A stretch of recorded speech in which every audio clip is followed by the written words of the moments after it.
Hello, everyone. This is Crystal from Mississippi, and I would like to welcome everyone back. I hope everyone enjoyed their week of vacation or your week off. Next, I want to just remind you of what I'm doing and some things that I had coming up for my second half of my course and for the placement. Um, I have really enjoyed my internship, and I'm looking forward to being with them after my placement. Um, like I said earlier, I work with hospice, and it's a local hospice. It's only in the South, and it's called Legacy Hospice of the South. The first thing I want to talk about is I think last week I experienced burnout, and I didn't think it would come so soon. Even though I had just had a week off from school, I still felt very overwhelmed. At work, I became a manager, and I accept the position so that because I love what I do, which is I'm a head cashier at Lowe's here in Mississippi. I do enjoy my job, but now I really do see the management part as a problem because I'm still in school. But I'm finding techniques. I found techniques to use. I researched. I googled everything to kind of help me through these last few months of school. Realizing that I only have a few more months and that I do have something that's waiting on me that's gonna help me in the future. So I kind of experienced burnout. I didn't do any work for school. I guess I'll complete that this week. The next thing I want to talk about is me and my advisor has been trying to develop a grief group or support group for caregivers. With hospice, that is very important. Even though you have the social worker and they see her as a bereavement counselor or a bereavement coordinator, it is very important that we pay attention to those who experience death, especially in hospice.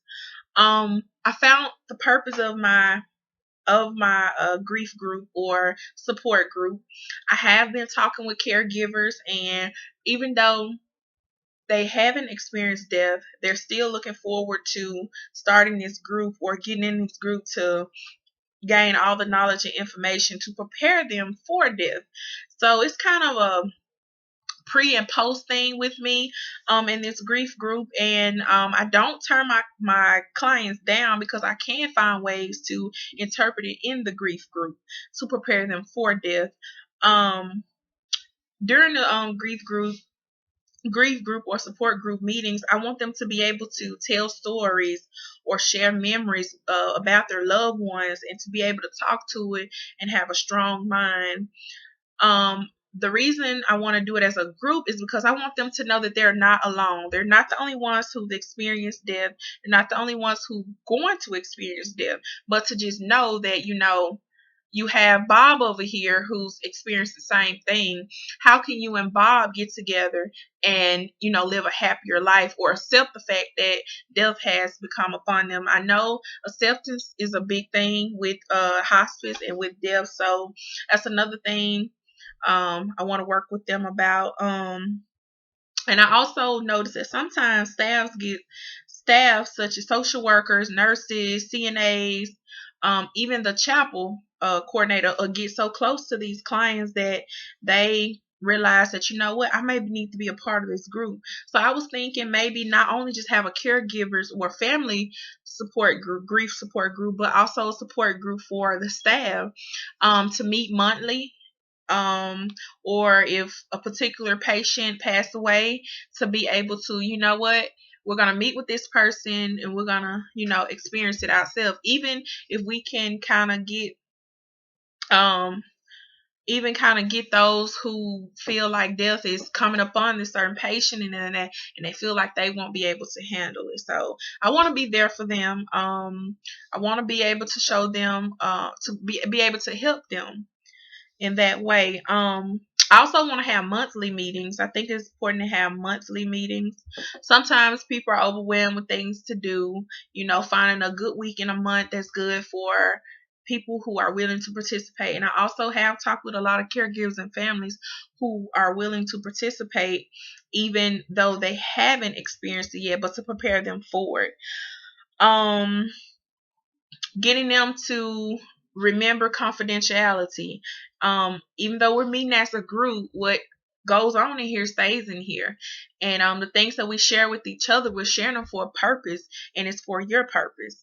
Also picking a comfortable and different spot each month to meet. So, for example, maybe a coffee shop in a private area, or area where there are not many people that are, that they're not just paying attention to the group meetings, or going to a library and meeting in a private room where we can just talk and enjoy each other.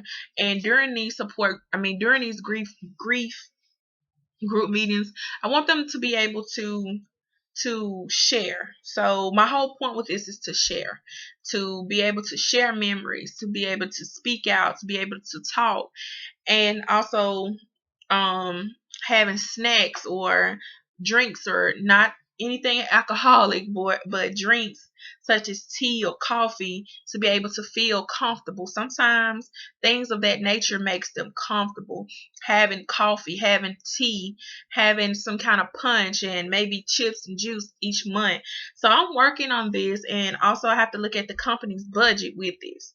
So I just wanted to share with you all a little bit about why I want to do this, and the purpose of it, and who am I aiming at. So I would like for you all to give me your feedback, and help me get more ideas of what I can do to help these caregivers and family members and friends during their time of grief, or during their time of need, even if it's even if it's before they experience death.